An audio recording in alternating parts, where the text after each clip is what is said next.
سیاست کیا ہے؟ ایک مختصر تعارف۔ سیاست طاقت کے مطالعے کا نام ہے، ایک خاص قسم کی طاقت، ایسی طاقت جس سے انسان ایک دوسرے پر اثر انداز ہوتے ہیں۔ ایک توپ بھی طاقتور ہوتی ہے، لیکن اس کی طاقت محض طبعی نوعیت کی حامل ہے جب تک کہ اسے استعمال نہ کیا جائے۔ انسان کے ہاتھ میں آ کر توپ کی طاقت محض طبعی نہیں رہتی بلکہ سیاسی ہو جاتی ہے۔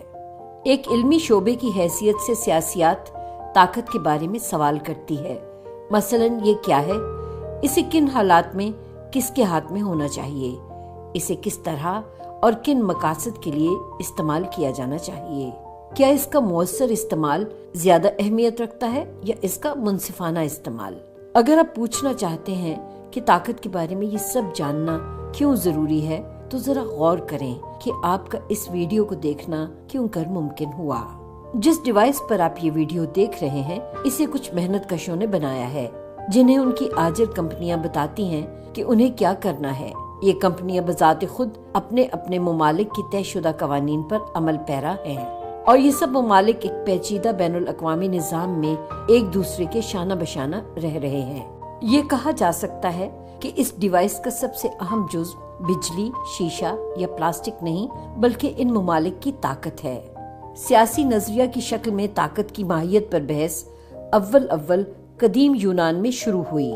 ارسطو کی کتاب سیاست کا یہ جملہ بہت مشہور ہے کہ انسان ایک سیاسی جانور ہے، یعنی معاشرے میں رہنا اور ایک دوسرے پر طاقت جتانا ہماری فطرت میں شامل ہے۔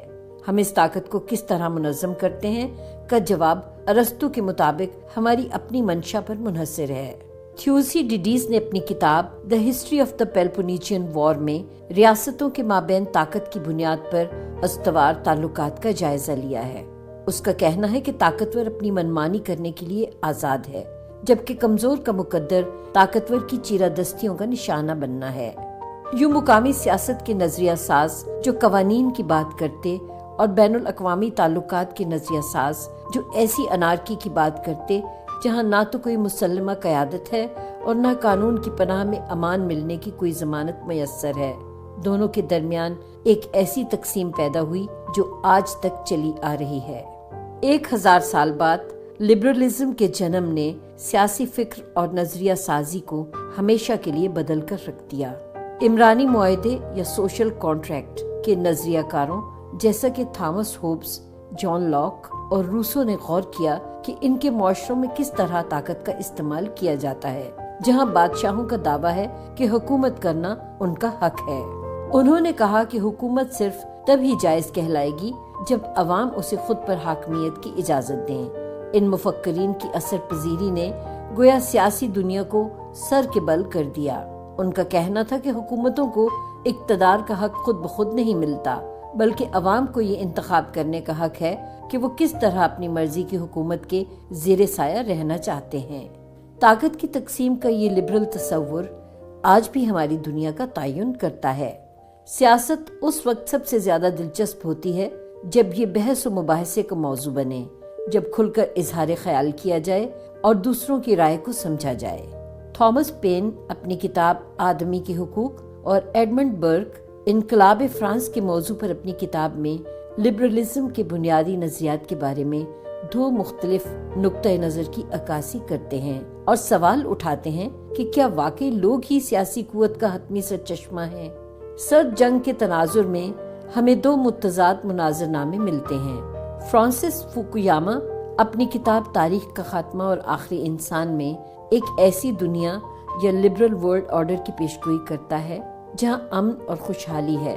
اس کے برعکس سیموئل ہنٹنگٹن تہذیبوں کا تصادم میں ایک ایسی دنیا کا اندیشہ ظاہر کرتا ہے جو لبرلزم کی کامیابی پر خوش نہیں اور جہاں تنازعات کے سر اٹھانے کا خدشہ پہلے سے کہیں زیادہ ہے۔ یہ دونوں اور دیگر تجزیے جہاں لبرلزم کے عروج کی بات کرتے ہیں وہیں اس کے غلبے کی راہ میں درپیش چیلنجز کا احوال بھی بیان کرتے ہیں۔ اقوام عالم کے مابین سیاسی معاملات اور عالمی سیاست کے نظریے نے 20ویں صدی میں بین الاقوامی تعلقات یا انٹرنیشنل ریلیشنز کو جنم دیا۔